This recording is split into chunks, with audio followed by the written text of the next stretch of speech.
नमस्कार, सुस्वागतम। मेरे प्रिय छात्रों, गत तासिका में हमने बीए बीएससी द्वितीय वर्ष तृतीय सत्र द्वितीय भाषा हिंदी के अंतर्गत सामान्य हिंदी इस प्रश्न पत्र में पहली रचना जिसका शीर्षक है मेरा जीवन की शुरुआत की थी।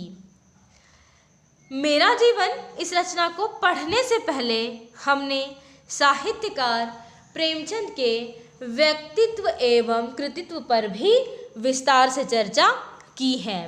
साथ ही मेरा जीवन में वर्णित प्रेमचंद के बचपन, विवाह, परिवार तथा शैक्षिक जीवन का उल्लेख भी हमने किया था।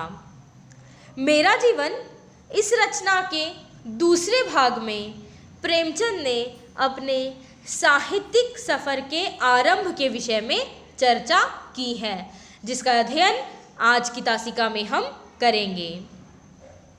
मेरा जीवन इस रचना में प्रेमचंद ने अपने व्यक्तिगत जीवन से लेकर साहित्यिक जीवन तक की विभिन्न घटनाओं का लेखा जोखा प्रस्तुत किया है। किस प्रकार से जन्म, बचपन, विवाह, पारिवारिक कठिनाइयाँ, आर्थिक कठिनाइयाँ, बावजूद इसके शिक्षा ग्रहण करते समय आने वाली कठिनाइयों का सामना करते हुए आगे बढ़ते हुए किस प्रकार से वे अपने साहित्यिक सफ़र तक पहुँचे, इसका उल्लेख करते हुए लेखक मेरा जीवन में लिखते हैं कि पहल मैंने सन 1907 ईस्वी में गल्पें लिखनी शुरू की। गल्पें अर्थात कहानियाँ लिखने का आरंभ मैंने सन 1907 ईस्वी में किया। इस बात का उल्लेख स्वयं प्रेमचंद मेरा जीवन में करते हैं। वे कहते हैं कि शैक्षिक जीवन से ही मैं विभिन्न साहित्यकारों की विभिन्न रचनाओं को बड़े मनोयोग से पढ़ा करता था। उनमें पंडित रतननाथ हो या फिर बंकिम बाबू हो कि विभिन्न रचनाएं मैंने पढ़ी थी, जैसे कि फसानाए आज़ाद हो या फिर चंद्रकांता संतति। बंकिम बाबू के उर्दू अनुवाद जितने भी पुस्तकालय में मिले थे, सब के सब मैंने पढ़ डाले थे। आगे वे कहते हैं कि डॉक्टर रविंद्रनाथ की अनेक गल्पें मैंने अंग्रेज़ी में पढ़ी और उनका उर्दू अनुवाद कर उसे उर्दू पत्रिकाओं में भी छपवाया था। जैसे कि हम सब जानते हैं, प्रेमचंद हिंदी में लिखने से पहले उर्दू में नवाब राय के नाम से लिखा करते थे। वे कहते हैं कि उपन्यास तो मैंने सन 1901 ही में लिखना शुरू किया था। मेरा एक उपन्यास सन 1902 में तो दूसरा उपन्यास सन 1904 ईस्वी में प्रकाशित हुआ, लेकिन गल्प अर्थात कहानी 1907 से पहले मैंने एक भी न लिखी थी। अपनी पहली कहानी का उल्लेख करते हुए प्रेमचंद लिखते हैं, मेरी पहली कहानी का नाम था संसार का सबसे अनमोल रत्न। वह सन 1907 में ज़माना नामक पत्रिका में छपी थी। वे कहते हैं कि संसार का सबसे अनमोल रत्न लिखने के बाद मैंने 4-5 कहानियाँ और लिखी और इन 5 कहानियों का संग्रह सोजे वतन नाम से सन 1909 ईस्वी में छपा। उस समय भारत में स्वतंत्रता आंदोलन जोरों पर था। इन 5 कहानियों में स्वदेश प्रेम की महिमा का वर्णन मैंने किया था। वे कहते हैं उस समय मैं शिक्षा विभाग में सब डिप्टी इंस्पेक्टर के तौर पर कार्यरत था। सोजे वतन को छपे 6 महीने बीत चुके थे, तभी एक दिन मेरे नाम से जिलाधीश का एक पत्र आ पहुंचा, जिसमें लिखा था मुझसे तुरंत आकर मिलो। अपने साहित्यिक सफ़र के आरंभ में ही प्रेमचंद को अंग्रेज़ी शासन का विरोध झेलना पड़ा, उसका उल्लेख वे मेरा जीवन में करते हुए दिखाई दे रहे हैं। वे कहते हैं कि उस समय मैं नवाब राय के नाम से लिखता था और मुझे इसका कुछ कुछ पता मिल चुका था कि खुफिया पुलिस सोजे वतन के लेखक की खोज में है।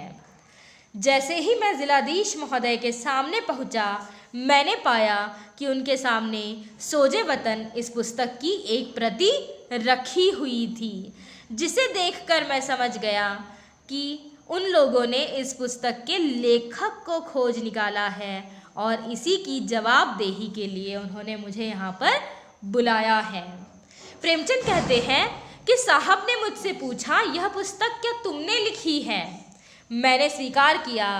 तब साहब ने एक एक कहानी का आशय पूछते हुए बिगड़ कर कहा कि तुम्हारी कहानियों में सिडिशन भरा हुआ है। सिडिशन अर्थात विद्रोह या राजद्रोह।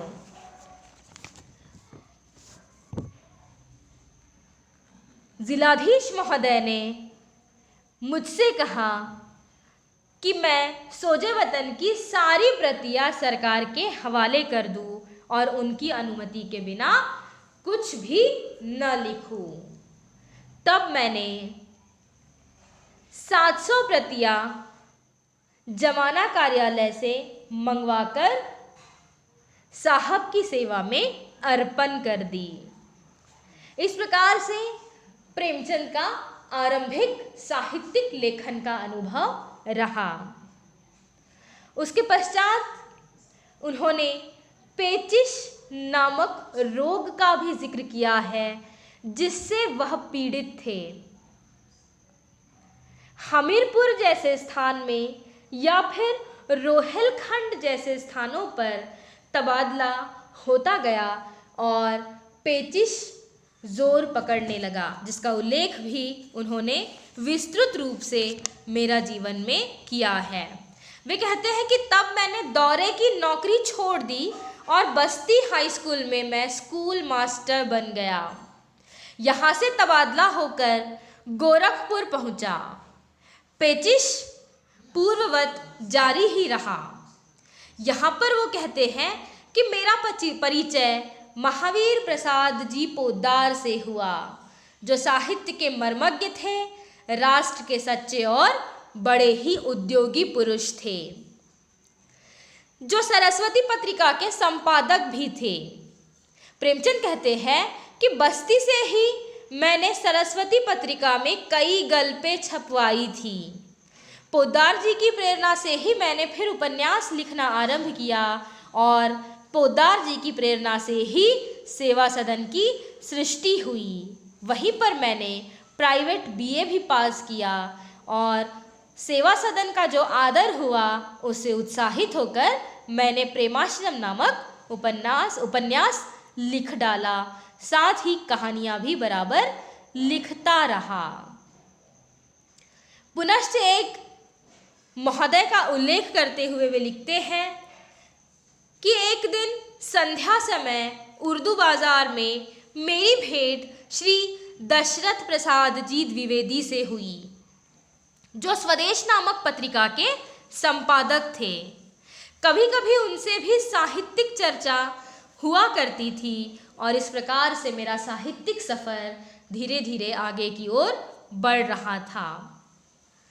पेचिश रोग का जिक्र करते हुए प्रेमचंद कहते हैं कि मुझे अपनी बीमारी का जिक्र करना बुरा लगता था, क्योंकि मैं भूल जाना चाहता था कि मैं बीमार हूँ। मैं यह सोचा करता था कि जब 2-4 महीने की ही जिंदगी से नाता है तो क्यों ना इसे हंसकर बिताऊं। इसी उद्देश्य से मैं अपनी बीमारी का जिक्र कभी नहीं करता था। सन 1921 की बात है। असहयोग आंदोलन जोरों पर था। जलियांवाला बाग का हत्याकांड भी हो चुका था। उन्हीं दिनों महात्मा गांधी ने गोरखपुर में दौरा किया था। महात्मा जी के दर्शनों का यह प्रताप था कि मुझ जैसा मरा हुआ आदमी भी चेत उठा, अर्थात मैं अपनी बीमारी भूलकर महात्मा जी के विचारों से प्रेरित होकर समाज सेवा करने की ओर प्रवृत्त हुआ और मैंने अपनी 20 साल की नौकरी से इस्तीफ़ा दे दिया, क्योंकि अब मैं भी देहात में चलकर प्रचार करना चाहता था। आगे वे कहते हैं कि देहात में रहकर ही मैंने साहित्य सेवा में जीवन को सार्थक करते हुए समाज कार्य भी किया। गुलामी से मुक्त होते ही मैं 9 साल के जीर्ण रोग से मुक्त हो गया।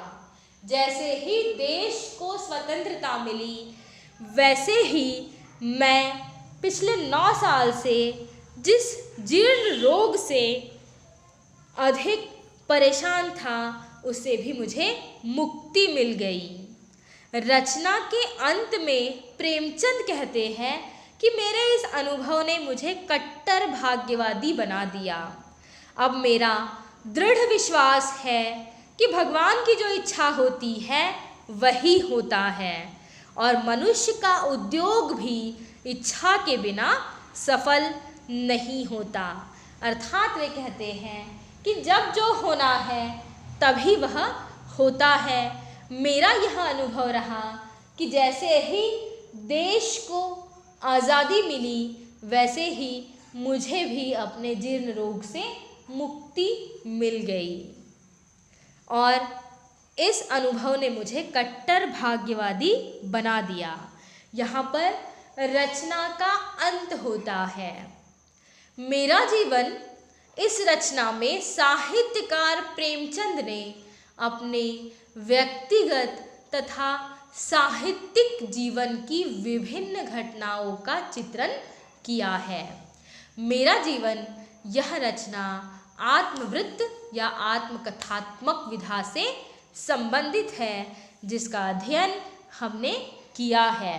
ध्यान रखने योग्य बात यह है कि साहित्यकार प्रेमचंद के जीवन की विभिन्न घटनाओं का लेखा जोखा है मेरा जीवन।